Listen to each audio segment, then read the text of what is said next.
Hi, this is Randy Finney with Right Side of the Chart, and this is an early session update for Wednesday, February 10th, 2021. I'll start out with a quick look at the broad markets, not any real new developments since the last update there, but I want to also talk on Bitcoin, the cannabis stocks. I mentioned those the other day. I'll cover the Bitcoin proxies, and really just speak to what I think continues to, where this market's likely headed. I've mentioned, a couple weeks back, I started saying, we're always looking, when you're in an uptrend, a solid uptrend, just as when you're in a downtrend, you can either ride the trend or look for the turn, and that's what I like to do. I like to catch those turns. So I've been looking for the next sell signal. Markets at all-time highs or just off it, so you don't have any resistance overhead, and so therefore the next trade in the equity markets will be to the downside. And what I wanted to say, a few weeks back, I started saying that, based on what I'm seeing here, the next drop I don't think will be a run-of-the-mill correction. These were run-of-the-mill corrections, both identified with the technicals at the time, about 10+% pullbacks, give or take. I think the next drop's going to be bigger. I think it'll be. I think the potential risk for a crash in the market continues to build. I don't know how long that will continue to build. In other words, we go higher and higher. But when I say crash, I'm talking to a unusually swift and oversized drop. Not trying to be dramatic, just based on what I see, and I'll tell you why real quick. Well, let's start out with the charts. Right now, everything market breadth has been strong. A lot of sectors participating, a lot of stocks participating, but more and more crap stocks participating. Those with questionable or just outright abysmal fundamentals. Posting huge rallies, contributing largely to the rallies in the small caps, Russell 2000. But just to get back to point here, S&P 500, we're still back testing. I'll zoom in real tight. We have that divergent high. We're just flirting with the trend line. It's slightly above it when I zoom in here, but you see I missed that can. When you zoom in, sometimes this charting platform will move the line. There we go. We touched and we're right there on a back test. So nothing's changed from that aspect. Breakdown, back test, and SPY, but then QQQ. As I said, we had a little whipsaw a couple Fridays ago, followed by alphabet earnings, which ramped the Qs back above the trend line. So there we are. The divergences just drag these lines. They continue to build. Maybe at some point they go away. Maybe this is some, early stage of a blow-off top like in 1999. There's certainly, and I'll tell you now, you're probably going to hear more and more comparisons to that. I don't believe I've ever compared the stock market to 1999 since that point. The 2007 top, the bear market, or the top before the COVID drop, the 36% drop that we had last year, which was technically a bear market, probably go down history as one of the fastest, if not the fastest one in history. But that didn't have the level of speculation and just not just. Well, yeah, it's that speculation, particularly among unseasoned investors with the advent of Robinhood and this Reddit platform and all that. So we're going to talk on that real quick. Well, let me just jump in there. I'll tell you where I'm going with this. Is these cannabis stocks. I mentioned the other day, there was some nice setups in the cannabis stocks. Tilray broke trend line, back tested some others, and they've just been off my radar for a while. But what's happening now, these stocks are going parabolic. Here's Tilray. We can grab any point we want, if you want to say here at the September lows from that rally. But more so is what's happening lately. These are on the radar right now of speculative traders. These are companies with, they're not all crap fundamentals, but for the most part, I've talked on this fundamentally. I was very bullish, and we were mostly long on these when a lot of these companies were coming out, even before Tilray, several years back, before cannabis was legalized in Canada and a lot of states in the U.S. And then went to, identified some major tops and said fundamentally they'd just gotten ahead, and especially back here for many reasons, and I won't go into that right now, but look where we are. We're back to Tilray, for example, is back to where it was in early 2019, and just in the last here, we'll grab this little bottom right here because this is when the stock started going parabolic. 323% run. and I'm just picking a few here. Here's OGI. Again, beautiful divergent low. Shame on me for missing that. Technically there was a case to be made there, but is the rally? Is there some fundamental change in these stocks? Maybe, and I'm not aware of. Maybe it's going to be, with the new administration. Maybe there's whispers. I don't follow this sector actively. Maybe there's whispers of it being finally approved in the U.S. at the federal level. Because that's still one thing that's always held this sector back. A lot of states have approved, cannabis use, but it's still illegal as a federal controlled substance. But at resistance, I can tell you all day long right now, this is a big bubble. And that move right there, just since it exploded right here, there's, what is that, 200, almost 300% run. Again, these kind of things are unsustainable. And this is indicative really of I can't call it late stage. That'll only come in hindsight when the stock market breaks. But I would say at least mid stage, possibly late stage, kind of that speculative frenzy like we had in 1999, the FOMO trade, fear of missing out. I have people calling me, longtime friends and the people I know that typically don't even pay attention to the stock market, and if they don't have all their money invested, or they're clamoring to get into some of these hot stocks, and it's again that works until it doesn't, and when it ends, it usually ends badly. Here's ACB. This was one of my favorites from way back when it was a penny stock. Buying this one back at 55 cents, and it went up. And you could see all these stocks trade well to the technicals. That's my point. I haven't touched this chart in years, or at least a long time. These are old trend lines, and you can see that technical analysis works just as well with cannabis stocks as anything else. Divergent highs, correction, divergent low, rally, trend line break, correction, big divergent low. There was a beautiful setup. A lot of these we caught, or some of these at least, where they were identified advanced. Divergent low, trend line break, and this was the last setup. This is what I'm talking about here. So if nothing else, I hate hindsight stuff. I usually just move on from something if I missed it, but I'm sharing this because, look, I missed that. But the run right now, and again, I'm doing this video for not just highlighting the risk that I see in this market right now, rife with speculation. People buying stocks that again have either poor or abysmal fundamentals. I'm not zeroing out any one of these cannabis stocks. I'm just talking about a sector as a whole. Now, another takeaway is, if you're in this trade, well, I can tell you, I just showed you a couple, and here's ACB at resistance, and if it blows through that resistance, which it might, when things go in a parabolic run, though you don't ever underestimate how far they can go. If GameStop wasn't a lesson there to a lot of people, that's how it happens, when there's just more and more people piling in, shorts are getting squeezed out, stocks can fly. I'm probably going to go off on a tangent here. I think that short squeeze thing that the Reddit crowd engineered, it blew up 2 hedge funds. I'm pretty sure, I would have to imagine a lot of professional institutional traders have learned their lesson there, and they're not going to be exposed to the same degree of risk. But here's a great resistance level. So here's the takeaway. If you're in these stocks, can they continue up? Absolutely. Is there a chance for a sharp pullback? Yes, because a lot are hitting resistance. So had I been lucky enough to buy TG, this is the Canadian shares, TO, and I know a lot of Canadian subscribers. So the Green Organic Dutchman, and there's American shares I'll get to in a second. But there's a beautiful bullish falling wedge, breakout back test. Again, had I seen it, that was an objective entry. There was an objective entry, but that would have been my first target. And actually,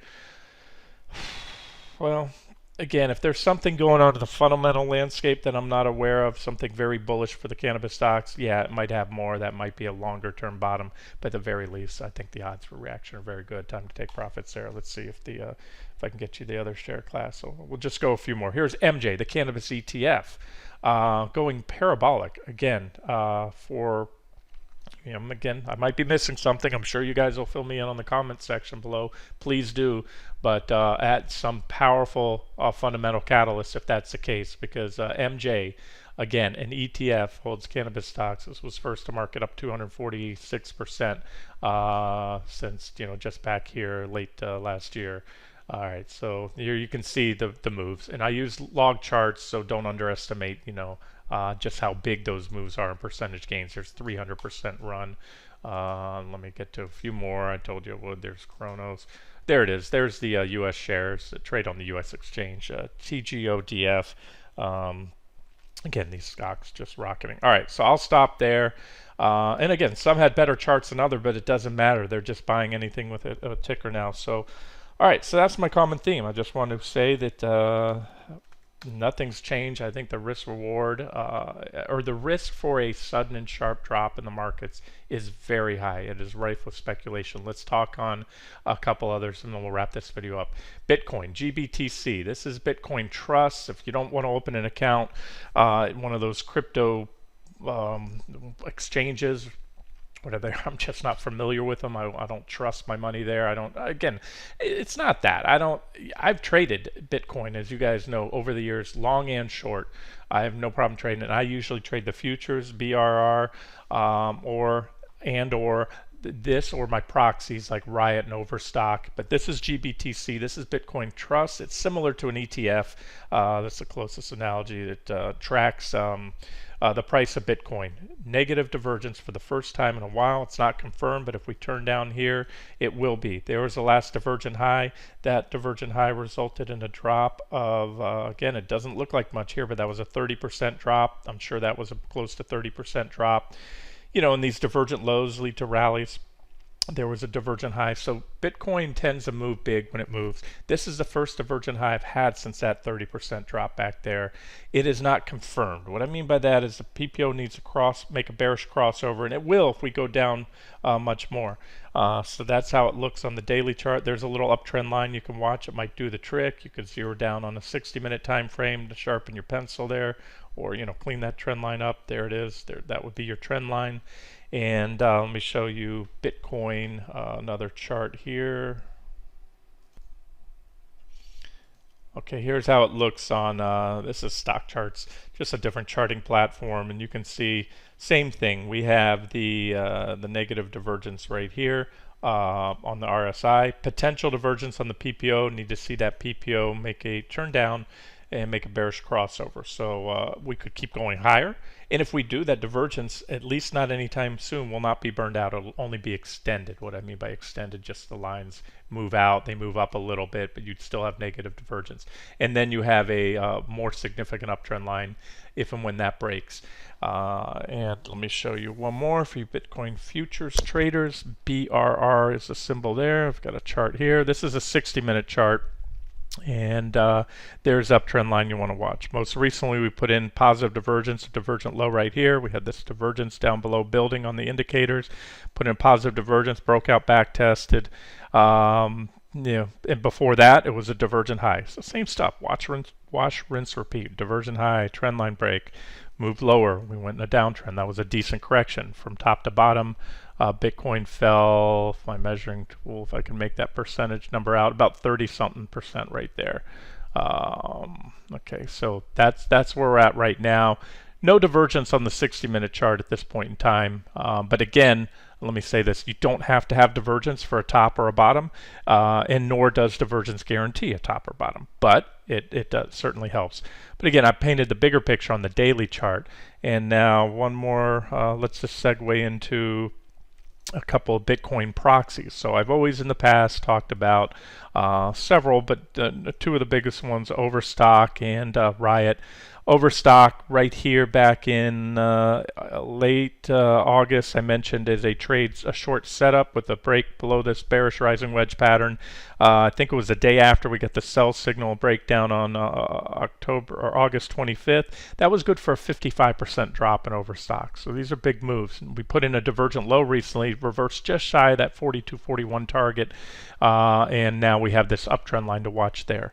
Now the latest is Riot. Riot back here was also mentioned. It's a short setup more recently on a break of this trend line, which happened on January 20th.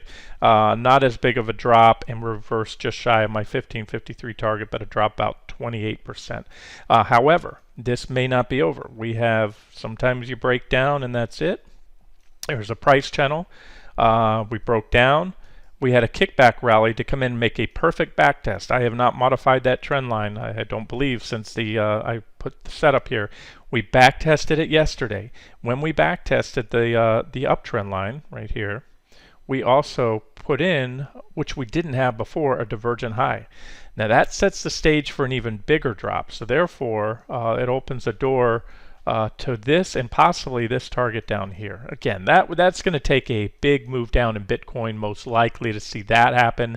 But at this point in time, should just keep an eye on Bitcoin. If it continues to move lower, firms up those divergences, especially if it breaks that uptrend line I'm talking about, this could be the next trade.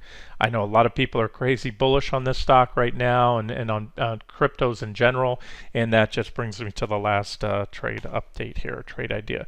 Now I'm going to, I don't want to put this, well, yeah, let's just put it loosely in my Bitcoin proxy stocks. The whole thing, I talked about it the other day, talking about Tesla taking, announcing a $1.5 billion stake or purchase of Bitcoin. So I looked into it a little bit more, just seeing how much cash they have. What was it? Let me find that somewhere in here. They had a fair amount of cash. I believe it wasn't all their cash is what I'm getting at. Oh, okay, there it is. CNBC reported they had more than 19 billion on cash and cash equivalents at the end of 2020, but that's still a significant amount. And as I said, to me, there's a couple things there. Number one, it's been very, very clear. Elon Musk has been actively promoting these cryptocurrencies. He got in trouble once with the SEC for pretty much market manipulation, price stock manipulation, stating it was going to take Tesla private, thinking about taking it private at a certain price, and he got a big slap on the wrist for doing that. And again, whether they'll come after him for pumping up cryptos after taking a position, as I said, front running. But if nothing else, the risk, and it may not happen. I'm just laying out something that might happen. If you get a big drop, and when Bitcoin corrects, it doesn't do 5-10% corrections. When there's a big correction, you're talking quite often 30 or 50% or more. So imagine, Bitcoin gets chopped in half, and it could easily do 70%. But let's say it gets chopped in half. That's a big loss for Tesla. Okay, that's going to be a big loss on the books. And then I don't know. I don't know if it's even opens up the realm for shareholder lawsuits. But what is an auto company doing, speculating in a market in cryptocurrency? Okay. Again, just fundamental ramblings from me, but more importantly, I go by the technicals, and the big level here, I think, is about that 800 level I've been talking about for a while. Tesla already broke down. It broke the primary. This is a long-term uptrend line. Broke it and back tested once here, back tested again, set up this secondary minor trend line, broke that, and it hasn't been moving sharply lower. So it's what I call, is it technically a sell signal? Yes, but it's not really a confirmed sell signal when I jump on. We haven't moved off that level impulsively yet. And as I said, this is what I call my BOD line, benefit of the doubt, and that's at 800 level. However, even if it breaks 800, the downside is probably limited unless the broad market starts to move lower as well, because Tesla is now a top component of the NASDAQ 100 and S&P 500, and therefore it will be affected by inflows and outflows of the ETF. That's not to say it cannot move lower if the stock market continues higher. It's just going to help. If you wanted to go short Tesla, it's going to help increase the odds substantially that some of these deeper targets will be hit. There's a trend line, each level on here. At this point in time, just these near-term levels. So you can see 662, the uptrend line. I'll color it up a little bit more now since we could be looking at a breakdown soon. And then 465, let's just focus on that. Again, I'm talking about a lot of ifs. Things need to happen. Everything. That's why I start with the broad market. We need to, get some sell signals here. See that, tech stocks roll over, the NASDAQ 100 breakdown, and that's about it. So let me leave the video here. Wrap it up. I'll look for trade ideas. Like I said, kicking myself a little for missing the cannabis trades, but at this point in time, I wouldn't touch them with a 10-foot pole. And if anything else, I think they're going to be ripe for a pretty swift pullback, because when the when the momentum turns on a momentum trade, when the lights go out, let's see, we'll use GameStop, and these. This is what happens. This is what happens when you get a crowded rush for the exits, because too many longs, shorts are blown out, no shorts to cover on the way down, metaphorically speaking, not literally, and that's the kind of drop you get. So 90% drop in just less than 2 weeks right there in GameStop. Same thing with AMC and all the others out there. And this will happen to the, I believe, to the cannabis stocks. And the longer the market shrugs off fundamentals, then the higher the risk is you're going to have the same thing in the stock market overall. Not to that extent, of course, because it hasn't gone parabolic like the a lot of these stocks. Although the small caps, they're getting pretty frothy. Their move is, it's not parabolic yet, but this latest advance pretty sharp, and you're looking right now. Potential bearish engulfing candle, but even if we get a bearish engulfing, we're going to need it confirmed tomorrow or the next day, and then after that, and you're well above trend on the small caps. So divergences in place just like the large caps. So that's it, guys. Those are levels to watch for, and I wish I had more long side trade ideas that I was comfortable with right now. Threw a lot out in the last several months, but most of those have already taken off to levels and are approaching resistance levels. They're just not objective, really, in my opinion, to add on at this point in time. So I'm kind of sitting back, waiting patiently for the next, or looking. And I look every day for trade ideas for you. But as of now, these are the things I'm watching. Oh, and I was going to wrap it up, but if you're riding this long and you're enjoying the gains and don't want to take money out because you've heard too many people like me for too long saying things are getting frothy ahead of themselves, you can hedge up with something like VXX, one of the VIX instruments. Last time we had big divergent low back here. You can see what happened there. Well, that was the divergence there, explosion in the VIX. Same setup, positive divergence. Tons of complacency in the market, just like you had back here heading into that big drop before the into the March lows. So there's one of the better setups, and you can see the divergences continue to build. No buy signal yet. And the thing about this, it could stay trading down, it could go lower. So if you start to get evidence in the market's rolling over, or again, if you want to hedge up, this is an option here, and I'd have to give you some targets. So I'll just throw a few lines on there. But the VIX, when it moves, when the tide changes, and again, the frothier things get, the more chance you have for a quick rush to the exits. This thing can really move. So that's it. One potential trade idea or way to hedge up. And if and when we get some decent sell signals on the market or any sectors or key stocks, I'll let you know. Right now, just about all of them remain above trend. Okay, we will wrap it up here. This has been Randy Finney with Right Side of the Chart. Have a great day.